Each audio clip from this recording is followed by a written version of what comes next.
বৈষম্য বিরোধী ছাত্র জনতার আন্দোলনে শেরপুরে শহীদ হওয়ার 4 মাসেও শোক কাটেনি কলেজ শিক্ষার্থী সবুজের পরিবারের। একমাত্র উপার্জনক্ষম সন্তানকে হারিয়ে দিশেহারা হয়ে পড়েছে তার পরিবার। সবুজের পরিবারের জন্য সরকারিভাবে সহযোগিতার দাবি করেছেন স্বজন ও এলাকাবাসী। শাকিল মুরাদের তথ্য ছবিতে প্রতিবেদন।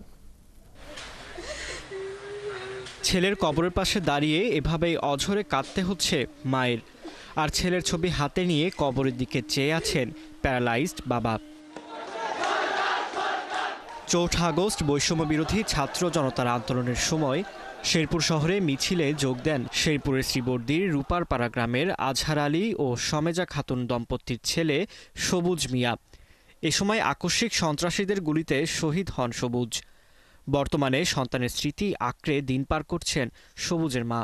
আমার ছেলেরা যারা মারছে তাদের আমি বিচার চাই, ফাঁসি চাই, হত্যার বিচার চাই। আমার ছেলে তো আমার ছেলেটা ছাত্র দল ছিল, দেখবার গেছিল, আমার বলছিল আম্মা আমি তুমি বাতরায় দিচ্ছি, আমি তাড়াতাড়ি আই পড়বো।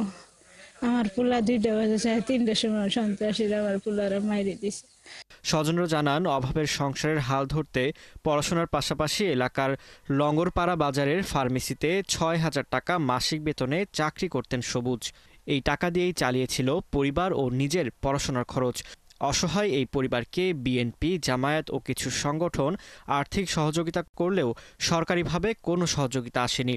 তার অসুস্থ বাবা, তার বোন, তার মা সহ তারা যেন সুস্থভাবে সুন্দরভাবে এই সমাজের ভিতরে সবুজ হারানো যে বেদনাটা, যে কষ্টটা তারা যেন ভুলে থাকে। স্বৈরাচারী সরকার তাকে হত্যায় পরিণত করে এখন আমরা সঠিক বিচারও পাচ্ছি না এবং সরকারি কোনো অনুদানও পাচ্ছি না। এলাকাবাসী আরও বলছেন, পরিবারের একমাত্র উপার্জনক্ষম ছেলেকে হারিয়ে দিশেহারা গোটা পরিবার। অত্যন্ত ভালো ছেলে ছিল এবং কি সবার সঙ্গে খুব ভালোভাবে চলতো। এলাকার কোনো ছেলে বলতে পারবো না যে সবুজ ছেলেটা খারাপ। মায়ের দেখাশোনা, বাবার দেখাশোনা, ছোট ভাই আছে, বোন আছে, এগর দেখাশোনা, খাতা কিনা, কলম কিনা, যত খরচ আছে সাদা আল্লাহ সবই পূরণ করছে। এখন দেখার মতো কেউ নাই। সবুজ হত্যার পর 12 আগস্ট সবুজের বড় ভাই সাদ্দাম হোসেন বাদী হয়ে 25 জনের নাম উল্লেখ এবং অজ্ঞাত আরও 300 থেকে 400 জনকে আসামি করে একটি হত্যা মামলা দায়ের করেন। ফারদিন নীরব, 71।